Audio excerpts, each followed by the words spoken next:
Hello and welcome to Astromantic. In this video, I discuss the major events that occurred in the US during Pluto's zero declination period when he crossed over the equator from south to north, beginning in 1860. As always, if you don't know what declination or out of bounds means, please watch my astrology coordinates video. I also gave a high-level general overview of 9,000 years of Pluto's declination cycles in my Part 1 Cycles video that began this Pluto series and that serves as a foundation for all these deeper dives I'm doing now into specific Pluto declination periods. I detailed the events of the American and French revolutions during Pluto's 21-year out-of-bounds south period from 1774 to 1795 in my previous Part 2 video. Though the U.S. Declaration of Independence stated that all men are created equal, they meant white men, not indigenous people, not blacks, and not women. Many of the men who signed the Declaration, wrote the Constitution, and served in the government were slave owners. Which brings us to this Part 3 video, focused on Pluto's 7-year south to north zero declination period from 1860 to 1867. This is, of course, the period of the American Civil War. Though the First French Republic abolished slavery in 1794, during their revolution, Napoleon Bonaparte, whose coup d'etat ended the French Revolution in 1799, reinstated slavery in all French colonies except Haiti. The transatlantic slave trade that began in the 16th century and took off in the Americas in the 17th century persisted well into the 19th century. European slave traders transported people from mostly Central and West Africa to colonies scattered all over the Atlantic, buying and selling people at slave markets like property. It's estimated that almost 13 million black people were shipped from Africa as slaves across the Atlantic Ocean over a 400-year period. So the African slave trade that began in America in 1619 during Pluto's previous south to north zero declination period grew over the years to become a massive national problem by the time the next Pluto south to north zero declination period rolled around, beginning in 1860. As you can see from this bar chart, the Pluto south to north declination period that began in 1860 lasted 7 years. Pluto was not at zero declination for this entire 7-year period continuously, though. He dipped his toe over the equator and then retreated back to 1 and 2 degrees of declination in the southern hemisphere a couple times before turning around and heading back to the equator. His longest time hanging out continuously over the equator at zero declination was in the 3rd subperiod, when he was there for 3.5 years. He went back and forth north to south, south to north, switching like that 5 times total, always staying at zero declination, before he crossed over into the northern hemisphere. But just for a few months, he had 2 more subperiods hanging out over the equator before he went north and stayed there. So let's look at some of the major events in each of Pluto's 5 south to north zero declination subperiods. Pluto's first zero declination subperiod was from April 13th to September 16th, 1860, so for 5 months. A month in, Abraham Lincoln was chosen on May 18, 1860, as the Republican Party's candidate for the presidential election in November, which he won on November 6, 1860, becoming the 16th president of the United States during the 5 months between Pluto's first and second zero declination subperiods, when Pluto had returned to the southern hemisphere. About a month later, when Pluto was still in the southern hemisphere, just over the equator, South Carolina voted unanimously to secede from the Union, publishing their Ordinance of Secession on December 20th. Other southern states soon followed. 11 would secede in all, forming the Confederate States of America. Jefferson Davis was elected the provisional president of the Confederate States on February 18, 1861. Still in this interim period, after southern states held their own convention in Montgomery, Alabama. One of the first things Davis did was raise a Confederate army. He also seized all government buildings and moved the capital of the Confederacy to Richmond, Virginia, which was a strong industrial center at the time. The big issue dominating the election of 1860, of course, was slavery. Abolitionists, mostly in northern states, wanted it outlawed, but southern states, populated with super-rich plantation owners whose wealth depended on the free labor of slaves, demanded that slavery continue. Slavery was the engine of the South's enormously successful economic power, so it was very clearly money versus morality. The UK had abolished slavery in 1834 throughout their empire, but the last major piece of legislation that dealt explicitly with slavery in the US was the Compromise of 1850, which allowed California to enter the Union as a free state, but only because the Fugitive Slave Law, first enacted in 1793, back in Pluto's out-of-bounds south period, was strengthened with this compromise, ensuring that slaves who managed to escape to free states would be returned to their southern slave owners. Many Northerners refused to comply comply with this law, though, which inflamed tensions between the North and South even more. Slavery flared up as a deeply divisive issue every time the U.S. gained new territory. After the Mexican-American War from 1846 to 1848, the southern states fought to expand slavery to Texas and other territories. Then came the Kansas-Nebraska Act of 1854, which let the people living in those territories choose whether to allow slavery or not. Slaveholders flooded into the territories to force the vote in their favor, which led to all kinds of violence. The Republican Party was born out of this conflict, with Republicans at that time being the party against slavery, which is ironic now considering Republicans are the major promoters of white supremacy and go to great lengths in all the red states to suppress black votes, most recently being supported in their efforts by Trump's MAGA SCOTUS, who legalized outright racist redistricting maps in Texas that all lower courts ruled unconstitutional. But back in the mid-19th century, Republicans were not a bunch of MAGA racists screaming for the mass deportation of non-white people. President Lincoln's first term began the same day as Pluto's second subperiod, on March 4, 1861. This was also the day the Stars and Bars flag was adopted as the Confederate flag. This subperiod lasted 8 months until November 16, 1861. Less than a month into this second zero declination subperiod, the Civil War began with the attack on Fort Sumter near Charleston, South Carolina on April 12, 1861. A few months later, on July 21, 1861, the First Battle of Bull Run began. It's also called the Battle of First Manassas, since it was just north of the city of Manassas in Virginia, about 30 miles west of Washington, D.C. The Confederate generals Beauregard and Johnston put up a mighty fight and won the battle, though both armies were untrained and highly disorganized. On November 1, 1861, a couple weeks before the end of this subperiod, Lincoln appointed General George McClellan the Union Army commander. He would hold the position until March 1862. Meanwhile, about a week later, on November 6, 1861, Jefferson Davis was officially elected President of the Confederate States. Then Pluto crossed back into the southern hemisphere on November 17, 1861, for a month and a half. Pluto's long 3.5-year third subperiod of this 7-year-long total zero declination period lasted from January 8, 1862 to May 9, 1865. These were the major years of the Civil War, since the war ended on May 26, 1865, a couple of weeks after this third subperiod was over. A couple months into the period, on March 13, 1862, the U.S. government passed a law forbidding Union soldiers to return fugitive slaves to their slaveholders, so the government was now taking legal steps to end slavery altogether. On May 26, 1862, Pluto switched directions, still over the equator but at zero north declination now, not zero south. A few days later, on June 1st, Jefferson Davis assigned the 55-year-old General Robert E. Lee command of the Army of North Virginia for the South, after General Johnston was wounded in the Battle of Seven Pines. On June 19, 1862, Lincoln signed into law the Territorial Slavery Act, outlawing slavery in all current and future U.S. territories. Then, on August 6, 1862, Pluto switched directions again, his second of 5 reversals during this third subperiod. Pluto went from zero north to zero south declination. A couple weeks later, from August 28th to 30th, 1862, the second Battle of Bull Run in Manassas, Virginia was fought and won again by the Confederates, this time under the command of General Robert E. Lee, whose Army of Northern Virginia defeated the Union's Army of Virginia led by Major General John Pope. The battle was much bigger in scale than the first one.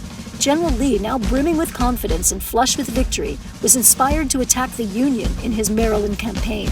So a couple weeks later, on September 17, 1862, the single bloodiest day of the entire Civil War and in all U.S. history, the Battle of Antietam took place in Maryland with 22.7 thousand dead, wounded, or missing. This time, General McClellan's Union Army of the Potomac defeated General Lee's Confederate Army of North Virginia near Sharpsburg, Maryland, and Antietam Creek. This was General Lee's first invasion into Northern Territory. He was outnumbered 2-1 and finally withdrew his forces on September 18th across the Potomac. President Lincoln immediately capitalized on the Union victory at Antietam to issue his preliminary Emancipation Proclamation on September 22, 1862, though it didn't go into effect until January 1, 1863. It was an executive order that changed the legal status of more than 3.5 million slaves in the South to that of free people. In practical terms, it meant that once they escaped their enslavers and fled to free states or territories, they were considered permanently free. They were also to be welcomed into the armed services to fight in the Union Army.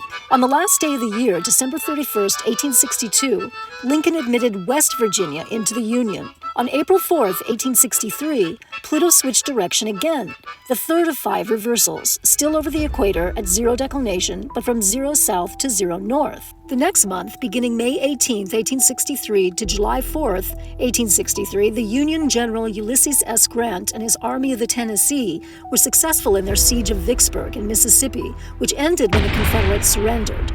This was the South's last major stronghold on the Mississippi River.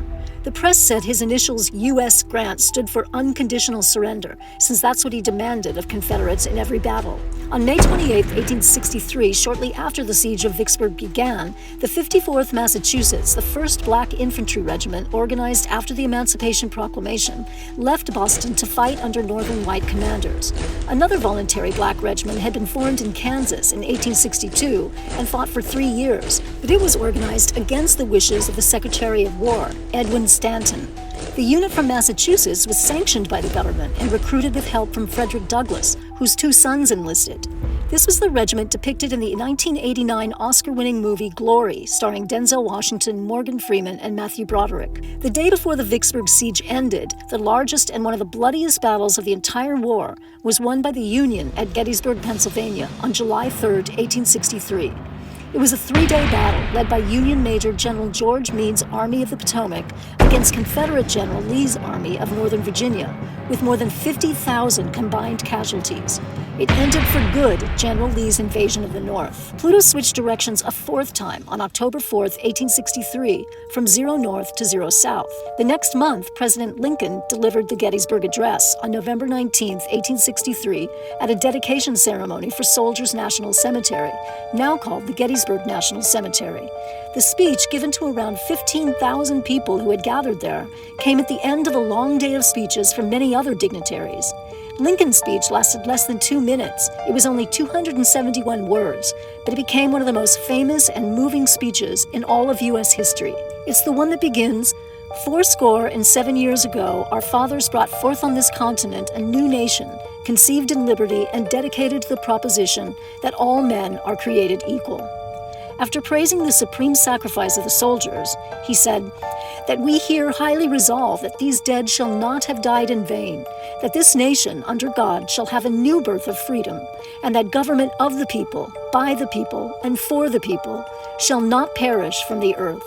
A couple months into the next year, on February 20th, 1864, the Union Army suffered one of its worst defeats at the Battle of Olustee in Florida, also called the Battle of Ocean Pond. It was the largest Civil War battle fought in Florida, and fought with a mix of black and white soldiers, including the 54th Massachusetts Regiment, the only black unit of that group that had seen combat. The Confederate Army, led by General Joseph Finnegan, fought off the Union Army for 6 hours till sundown, when Seymour's men finally retreated, having suffered heavy losses. The combined total of dead soldiers was just over 2,800. The next day, on February 21st, 1864, Pluto switched directions over the equator for the 5th and last time in this long subperiod, from 0 south to 0 north. On March 9, 1864, Lincoln promoted Ulysses S. Grant to the rank of Lieutenant General and appointed him commander of all Union armies. Union General William Tecumseh Sherman began his assault on Atlanta, Georgia on August 31, 1864, and captured the city on September 2nd. Before he left to conquer other southern cities, he ordered the destruction of all Confederate supplies in warehouses, factories, and railroads. This began on November 11, 1864, with the burning and ruination of over 40% of Atlanta. If you've seen the movie Gone with the Wind, you know that the burning of Atlanta is a major dramatic part of that film. Just before Sherman's army set fire to Atlanta, Lincoln was re-elected president in an overwhelming victory on November 8, 1864. Sherman then began his famous March to the Sea, also known as just Sherman's March, on November 11th, with around 62,000 soldiers, finishing up on December 21, 1864 in Savannah, Georgia, after marching 285 miles from Atlanta. After presenting the now Union-controlled city of Savannah to Lincoln, Sherman took off for Charleston, causing mayhem and destruction throughout South Carolina. Still in this long third subperiod of Pluto's zero declination, Lincoln began his second term on March 4, 1865. A month later, Confederate President Jefferson Davis fled Richmond, Virginia with his cabinet and troops on April 2, 1865, rather than be captured by General Grant and his Union Army. Grant had laid siege to Richmond, the Confederate capital, and the nearby town of Petersburg. Confederates quickly set fire to all their military supplies in warehouses around Richmond so the Yankees couldn't use anything before they, the Confederates, evacuated to Danville, Virginia on the last open railroad line. But by then it was all over. A week later, Confederate General Robert E. Lee surrendered to Union General Grant at Appomattox Courthouse on April 9, 1865. Not even a week later, on April 14, 1865, Confederate sympathizer John Wilkes Booth assassinated President Lincoln at Ford's Theater in Washington, D.C. Lincoln died the next day, on April 15th. He was just 56 years old. Andrew Johnson, his vice president, a Tennessee War Democrat, was sworn in as the 17th president on that same day. He would go on to be the first U.S. president ever impeached, though the Senate acquitted him by just one vote. He was strongly against giving any rights to blacks. On May 5, 1865, Jefferson Davis officially dissolved the Confederate government. 5 days later, Pluto finally moved to 1 degree north in declination, off the celestial equator, where it had been at 0 degrees declination for 3.5 years. Pluto stayed above the equator in the northern hemisphere for 3.5 months. During this time, Union Major General Gordon Granger enforced the end of slavery in Texas, where it was still being practiced. He informed the slaves there on June 19, 1865, that they were free. June 19th is now a national federal holiday commemorating the end of slavery, celebrated as Juneteenth, though I imagine Trump's racist regime will try to do away with it as they continue their relentless purge of all black history from our education system and cultural institutions. The next month, on July 7, 1865, 4 conspirators of Booth in the plot to kill Lincoln, 3 men and 1 woman, were hanged in Washington, D.C. after they were convicted by a military tribunal. It was the first time the U.S. government had executed a woman. 3 other convicted conspirators were sentenced to hard labor for life, and an 8th one got 6 years. Pluto's 4th subperiod, when it was again at 0 declination, lasted 7 months, from August 27, 1865 to March 23, 1866. During this time, the 13th Amendment was ratified, abolishing slavery on December 18, 1865. Very shortly after this, in retaliation, on December 24th, Christmas Eve, 1865, the racist Protestant hate group, the Ku Klux Klan, was formed in Pulaski, Tennessee. They're now considered America's first domestic terrorist group. They exist today and are avid Trump supporters. In fact, Trump's father, a known racist, was believed to be a member. He was arrested at one of their violent riots in Queens, New York in 1927. Back on March 13, 1866, Congress passed the Civil Rights Act to protect the rights of blacks, but President Johnson vetoed it. Then Pluto moved off the equator and into the northern hemisphere again for 7 months, on March 24, 1866. A couple weeks later, Congress overruled Johnson's veto and passed the Civil Rights Act of 1866 into law on April 9, 1866. On July 25th, Congress also introduced and authorized for the first time the rank of 5-star general and awarded that to Ulysses S. Grant, the victorious commander of the Civil War who helped preserve the Union. Pluto's 5th and last subperiod of this 0 declination cycle began on October 24, 1866 and ended February 5, 1867, so it lasted just 3.5 months. On November 5th, in 1866, the Republicans won the House of Representatives in a landslide. This was a midterm election. 10 of the 11 states that had seceded and joined the Confederates still had not rejoined the Union. Tennessee had been allowed back in, but that was President Johnson's state. On January 1, 1867, black men were given the right to vote in Washington, D.C. It would be 3 more years before the 15th Amendment was passed in 1870, giving black men the vote nationwide. And then, on February 6, 1867, Pluto moved off the celestial equator for the last time in this entire period and headed north. Pluto wouldn't be back over the equator until 1986, when he'd crossed north to south. Once Pluto was firmly in the northern hemisphere, Secretary of State William Seward bought Alaska from the Russians for $7.2 million on May 28, 1867. General Grant became the 18th president on November 3, 1868, while the former lead general of the Confederacy, Robert E. Lee, died 2 years later on October 12, 1870. The Confederate president, Jefferson Davis, who at one time owned 113 slaves, lived almost another 20 years, dying on December 6, 1889. In his speeches, Davis had used religious justifications for why blacks should be enslaved, stating they were an inferior race. His racist beliefs are still repeated today by so-called Christian MAGA Republicans. Trump himself praises the slave-owning Confederacy and renamed our government military bases in honor of treasonous Confederate generals. He also refused to condemn the violent white supremacists and neo-Nazis who marched on Charlottesville, Virginia in August 2017, when that town voted to remove their prominent statue of the traitor Robert E. Lee. So we are still dealing with the fallout from slavery that began in this nation in 1619 during Pluto's prior south to north zero declination period. Slavery may be over, but systemic racism and discrimination, voter suppression, the mass incarceration of blacks, and even Supreme Court-sanctioned white supremacy is alive and well in Trump's MAGA America. Abraham Lincoln would be horrified by today's fascist, racist, and sadistically cruel Republican Party, led by a literal criminal, a convicted felon, and morally unfit racist. Pluto was in the tropical sign of Taurus for the 7 years it took him to cross the celestial equator, starting in 1860. Taurus is an earth sign, a sign associated with the land and agriculture, ruled by Venus, who also rules money. The American Civil War was all about money, about the South preserving the wealth generated by their slave-oriented agricultural economy. Pluto, when he's at zero declination, or when he's out of bounds, always transforms the status quo. Slavery had begun in 1619 in Virginia in the U.S., when Pluto was also in Taurus. In fact, Pluto has been in Taurus for every south to north trip he's made across the equator since the year 100 BC. In that 100 BC journey, he began at 29 Aries 59, then moved into Taurus, where he remained for every south to north crossing since then. In the year 3820, the year of the last data I gathered for the south to north equator crossing for Pluto, he'll begin at 10 Taurus. So from 100 BC, when he was at 0 Taurus while crossing the equator south to north, to the year 3820 AD, his starting point will have moved just 10 degrees, over almost 4,000 years. So he'll be moving across the equator south to north while in Taurus for probably another 8,000 years or so.